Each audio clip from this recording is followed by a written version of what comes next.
All right, so get this. We're diving into some AI news today, and it's pretty wild. Yeah, It's about this new AI, Orion, right. and it's supposed to be like 100 times more efficient than GPT-4. 100 times. Yeah, that's what OpenAI is saying. Yeah, OpenAI. we're looking at this article from Jager and Josh about it. Exactly. So if you Mm. think about it, this is a really big deal. Oh, for sure. This isn't like just a little software update. No, not at all. We're talking like major changes, Mm. possibly for all kinds of industries. Mm. And businesses are going to want to get their hands on this early. Yeah, early access, definitely. And then there's this whole other thing about AGI, Right. artificial general intelligence, Artificial general intelligence, yeah. which, I mean, that sounds like something out of a movie. It does, it really does. So what does 100 times more efficient even mean for AI? Like, how do we even picture that? Well, think about it like this. It could be a lot faster. Okay, so much faster. Like way faster, completing things in a fraction of the time GPT-4 takes. Wow. Or it could mean that it's using less energy, Oh, interesting. which would be huge because these AI models need so much power to run. So basically, we could be talking about faster results, more complex things it can do, and it might even be cheaper to run.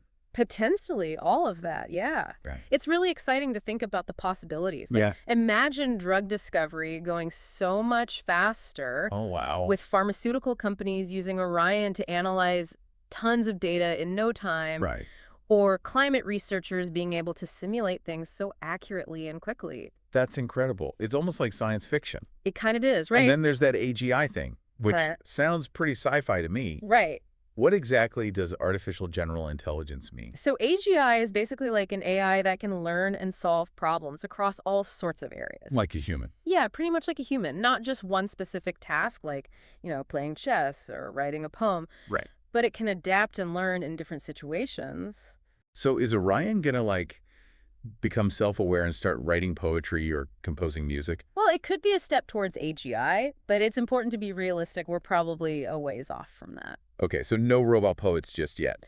Not just yet, but even getting closer to that level of intelligence is pretty amazing. It's got everyone in the AI world really excited. It's crazy to think about where all this is headed. So the article mentions that Orion is only being released to businesses for now. Yeah, that's right. What's the thinking behind that? Well, it seems like OpenAI is thinking that early adopters, So businesses who use it first. exactly, Okay, they can kind of help refine the technology. makes sense. By letting businesses have it first, they're basically testing it out in the real world. Oh, so it's like a super high-tech beta test Yeah, you could think of it like that. where these companies can figure out how it can change their industries. Exactly. And that early access could give them a real edge over their competitors. For sure. I mean, just imagine a financial company using Orion to figure out market trends really fast and make split-second decisions about investments. Okay, yeah, I see what you Or mean. think about a company that makes things Manufacturing, yeah. right, using Orion to make their supply chain super efficient. Yeah, that would be huge. The potential is just gigantic, so I can see why everyone's trying to get their hands on it. Absolutely. So those are some pretty big benefits. Really some big potential benefits, yeah. But I imagine there's some concerns too, right? Oh yeah, there are definitely some questions that come up with all this, like what about smaller companies? Right, like startups or maybe even research groups. Exactly, the ones who might not be able to afford to get in early. Yeah, it seems like we could end up with this situation where only the big companies get to shape the future of AI. That's a valid concern, and it kind of ties into OpenAI becoming a for-profit company now. Right, because they just got a ton of money, like $6.6 billion, Yeah, 6.6 billion. which puts their value at something crazy like 157 billion. It's wild, and there are some big names involved. Yeah, like who? Well, you've got Thrive Capital, Microsoft, Oh, wow, Microsoft. NVIDIA, and SoftBank all investing. So these aren't just like random investors. These are companies who are really involved in tech. Absolutely, they're strategic partners. Like Microsoft uses OpenAI stuff already, right? Yeah, they're integrating it into their products. So this whole for-profit thing, that could really change how AI develops in the future. Yeah, it definitely could. Okay, so why does this shift to for-profit matter so much? Is it just about making money, or is there something more to it? Well, it is about money for sure, Right. but it's also about priorities. Okay, how so? With that much money, OpenAI can really speed up their research, Makes sense. attract top talent, and build better infrastructure for their computing power. So it's like they're putting AI development on fast forward. In a way, yeah, which could be good for everyone in the long run. But there's probably another side to this, right? Oh, there definitely is. When profit is the main goal, OpenAI's research might focus on applications that make the most money. Instead of just exploring new ideas. Exactly. It could be less about pure science Right. and more about what sells. So access and cost could become an issue. Right, exactly. Like, will their models and tools become really expensive? That's a possibility. And then smaller companies or researchers wouldn't be able to afford them. Yeah, that's a worry. So we might end up with the most powerful AI in the hands of just a few big corporations. That's a potential scenario we have to think about. It reminds me of the early days of the internet. Oh, yeah. How so? It was super expensive at first, Okay. and not many people could use it. Right. Limited access. But then things changed. Technology got better, more competition, Yeah. and it became cheaper and easier for everyone to get online. So maybe that'll happen with AI too. We could see a similar trajectory. Let's hope so. Yeah, I think a lot of people were hoping for that.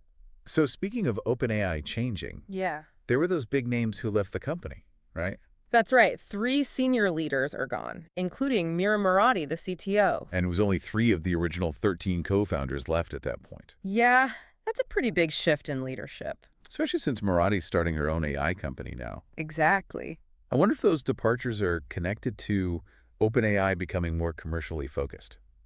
It's certainly possible. Maybe some of them had a different vision for OpenAI. Like they wanted it to be more open and collaborative. More focused on research that benefits everyone. Exactly. It's not unusual for companies to have some growing pains. Oh, yeah. Especially when you're dealing with something as big and world-changing as AI.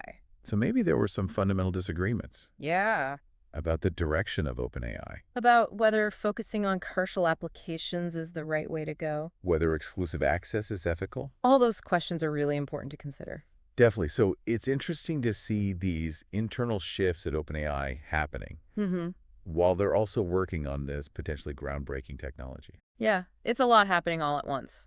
So where does all this leave us? We've got Orion coming soon, which could be a huge deal for AI. Absolutely. But OpenAI is also becoming this giant for-profit company, Right. which raises questions about who actually benefits from this technology in the end. That's the big question, isn't it? It's like we're seeing this classic story of amazing new technology Yeah. butting up against the realities of the business world.